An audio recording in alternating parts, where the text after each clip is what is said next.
నమస్తే, welcome to India's largest digital TV network Suman TV. నేను మీ విక్రమ్ దేశెట్టి.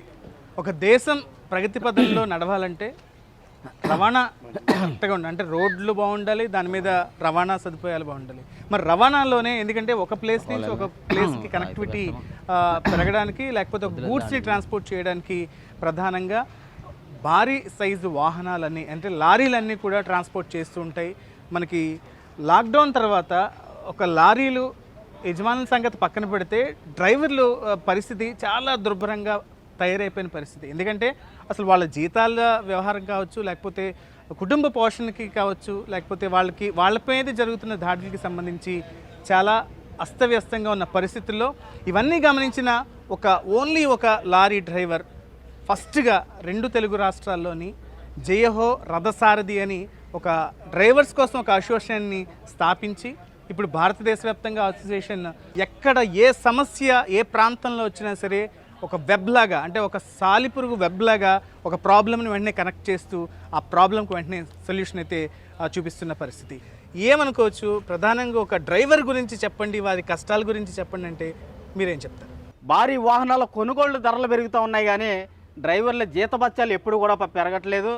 డ్రైవర్లకంటూ ప్రత్యేకంగా ఇన్సూరెన్సులు లేవు, డ్రైవర్లకంటూ సేఫ్టీ లేదు, కనీస వసతులు లేవు, జాతీయ రహదారులపై మౌలిక సదుపాయాలు లేవు. అనేక మంది డ్రైవర్లు కాళ్ళు పోయి చేతులు పోయి టోల్గేట్ల దగ్గర మేము ప్రయాణించే టోల్గేట్ల దగ్గర మేమిచ్చే 5 కోసం 10 కోసం ఎదురు చూస్తూ చాలా దౌర్భాగ్యమైన పరిస్థితుల్లో బ్రతుకుతూ ఉన్నారు. వాహనాల ధరలు పెరుగుతున్నాయి, వాహనాల్లో మేము తరలించే వస్తువులకు విలువ ఉంది, కానీ ఆ వాహనాలను తరలిస్తున్నటువంటి డ్రైవర్లకు మాత్రం కనీసం 1% కూడా గౌరవం లేదని మనం డ్రైవర్ల గురించి మాట్లాడితే బళ్ళు నడపలేకపోతున్నాం, ట్యాక్స్లన్నీ పెరిగిపోయాయి, టోల్గేట్ ఛార్జీలు పెరిగిపోయాయి, అంటే మాకు ఇచ్చే కిరాయిలు కూడా సరిపోవట్లేదు, అందుకే మేము ఇవ్వట్లేదు అని అంటున్నారు. అంటే వాళ్ళ వెర్షన్ వాళ్ళు చెప్తున్నారు.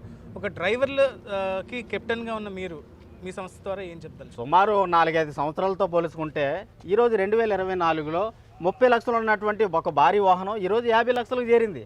అయినా వాహనాలు కొనటం మానట్లేదు. 50 రూపాయలు ఉన్నటువంటి డీజిల్ ఈరోజు 100 రూపాయలు అయింది, అయినా డీజిల్ కొట్టిస్తూ ఉన్నారు. కానీ 10 సంవత్సరాల నుంచి అదే కమిషను, అదే జీతాలు, అదే బేటాలు పెరుగుతూ ఉన్నాయి తప్ప అత్యవసర సరుకులు ధరలు పెరిగాయి, కానీ డ్రైవర్ల జీతభత్యాలు ఎప్పుడు అదే మాదిరిగా ఉన్నాయి. నిజం చెప్పాలంటే ఈరోజు ఉన్నటువంటి డ్రైవర్లకు వాల్యూ లేక 6 చక్రాల వాహనం ఉండేటప్పుడు డ్రైవర్ క్లీనర్ ఉండేవారు బండిలో.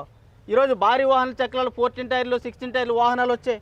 కంప్యూటర్ మేధాశక్తితో వాహనాలు తయారు చేస్తున్నారు, కానీ ఒక్క డ్రైవర్ మాత్రమే అంతర్రాష్ట్ర ప్రయాణం చేస్తూ ఉన్నాడు. ఎందుకు? ఉన్నటువంటి డ్రైవర్లకు విలువ లేక క్లీనర్ వ్యవస్థ రావట్లేదు. ఉన్న డ్రైవర్లు మాత్రమే జాతీయ రహదారులు వెంబడి ప్రయాణం చేస్తూ ప్రజలకు అత్యవసర సరుకులు తరలిస్తూ ఉన్నారు. ముఖ్యంగా చెప్పాలంటే డ్రైవర్ వృత్తికి కనీస గౌరవం లేదు. దాని కారణంగానే డ్రైవర్ల పరిస్థితి ఇంత దౌర్భాగ్యంగా ఉంది. మరి ఇన్ని రాష్ట్రాలు బోర్డర్లు దాటి వెళ్తున్న ఒక డ్రైవర్కి ఇన్సూరెన్స్ విషయంలో ఎలాంటి భద్రత ఉంది? అసలు ప్రభుత్వం దీనికి ఏమైనా కల్పిస్తుందా?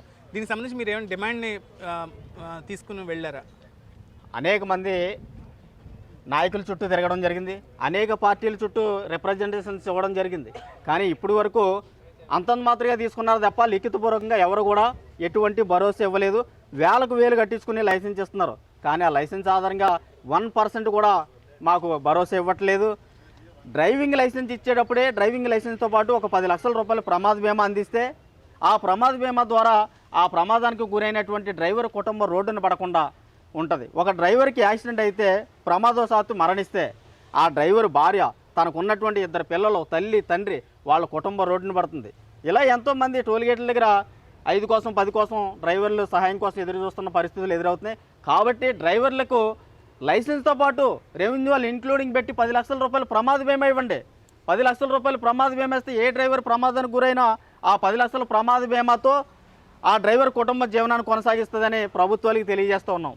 అంటే ఇంకా ప్రధానంగా ఏంటి సుమన్ టీవీ ద్వారా డ్రైవర్ల కష్టాలు ఏం చెప్పదలుచుకున్నారంటే ఏం చెప్తారు, మీరేమంటారు? ఈరోజు ఎలాగైతే వాహనాలకి వాల్యూ ఉందో, మనుషులు తయారు చేసిన వాహనాలే కదా.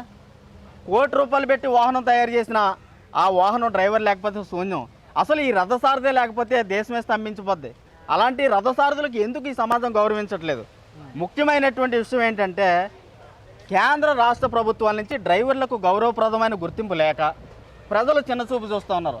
నిజంగా ఈరోజు తినడానికి తిండి, త్రాగడానికి నీరు అందుతుందంటే అది డ్రైవర్ల గొప్పతనమని మన ప్రధానమంత్రి గారైనా ముఖ్యమంత్రులైనా చట్టసభల్లో కానీ బహిరంగ మీటింగుల్లో కానీ చెప్తే ప్రజలు మన ప్రజలు ఎన్నుకున్నటువంటి నాయకులు గౌరవించారు కాబట్టి ప్రజలు కూడా డ్రైవర్లను గౌరవిస్తారు. దేశవ్యాప్తంగా కూడా మీది ఒక స్పైడర్ వెబ్ లాగా మీరు స్థాపించిన సంస్థ ఇప్పుడు ఎదిగింది.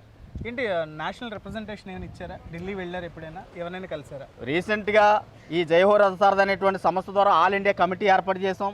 ఆల్ ఇండియా కమిటీ ఆధ్వర్యంలో ఢిల్లీ జంతర్ మంతర్ పర్మిషన్ తీసుకుని ఢిల్లీలో జంతర్ మంతర్లో ఒక ధర్నా ఏర్పాటు చేయడం జరిగింది ఆల్ ఇండియా కమిటీతో.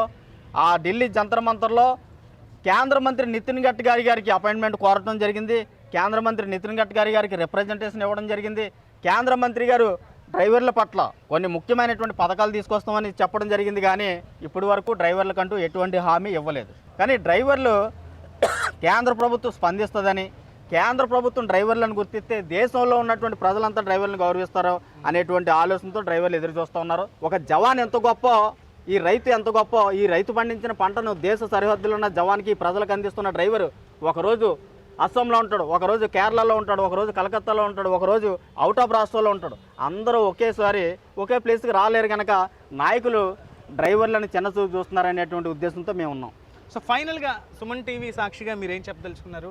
ఇప్పటికే మీరు భారీ ఎత్తున అంటే ఎక్కడికక్కడ కమిటీలు వేశారు, అన్నీ వేసిన పరిస్థితి. ఇంక ఫర్దర్గా మీరు ఎలా ముందుకు తీసుకెళ్ళిపోతున్నారు? ఈ యూనియన్ని ఏం ప్రధానంగా డిమాండ్ తోటి మీరు చేయబోతున్నారు? ఆంధ్రప్రదేశ్ తెలంగాణలో ప్రతి మండలంలో జైహో రథసారథి కమిటీ మెంబర్లు నియమించాం. 2 తెలుగు రాష్ట్రాల్లో జిల్లాల వారీగా ఇన్ఛార్జీలు నియమించాం. ప్రభుత్వాల నుంచి ఎటువంటి సహాయ సహకారాలు అందట్లేదు కనుక మా వంతు చేయూతను అందిస్తూ అనేక మంది డ్రైవర్లకి ప్రమాదాలు గురై కాళ్ళు చేతులు ఇరిగిన వాళ్ళకి మా వంతు చేయూతను అందిస్తూ దాదాపు ఇప్పటికే 20-30 లక్షల రూపాయలు అందించాం. దీనికి కారణం ప్రభుత్వాల నుంచి ఎటువంటి చేయూత అందక. ఈ దేశ ఆర్థిక వ్యవస్థకు మూల స్తంభమైనటువంటి రవాణా ట్రాన్స్పోర్ట్ డ్రైవర్లు ఎందుకు పరిగణలో తీసుకోలేకపోతున్నారు? అసలు డ్రైవర్ లేకపోతే దేశమే స్తంభించిపోద్ది, డ్రైవర్ లేని దేశం ఉండదు. అలాంటి డ్రైవర్లను ఎందుకు చిన్నచూపు చూస్తున్నారు? 2 చేతులు జోడించి హృదయపూర్వకంగా నమస్కారం తెలియజేస్తూ మరొకసారి మీకు విజ్ఞప్తి చేస్తూ ఉన్నాం. ఈ దేశాన్ని ముందుకు నడిపిస్తున్నటువంటి వారిని మొదటిగా గుర్తించండి. వాహనాలకు వాల్యూ ఉంది, ఆ వాహనాన్ని తరలించే డ్రైవర్లకు వాల్యూ లేదు. చూసినాం సుమన్ టీవీ సాక్షిగా ఒక్కటే చెప్తున్నారు, డ్రైవర్ కూడా ఒక మనిషే, ఆయన కూడా ఒక ఓటరే. దేశంలో కీలక భూమిక పోషించే కొంతమందిలో డ్రైవర్ కూడా కీలకమే. ఖచ్చితంగా ఒక డ్రైవర్ని కాపాడుకుంటే మన దేశం బాగుంటుంది. ఇంతమంది అర్థం చేసుకుంటారని మా గోడని మేము సుమన్ టీవీ ద్వారా ఎవరికైతే చేరాలో వారికి ఖచ్చితంగా చేరాలని మేము కోరుకుంటున్నాం అంటూ కూడా డ్రైవర్ల అసోసియేషన్ ఫౌండర్ చైర్మన్ అయిన వాసు ఎలిటీ అంటున్న పరిస్థితి. కెమెరా పర్సన్ గణేష్తో విక్రమ్, సుమన్ టీవీ, రాజమహేంద్ర నుంచి.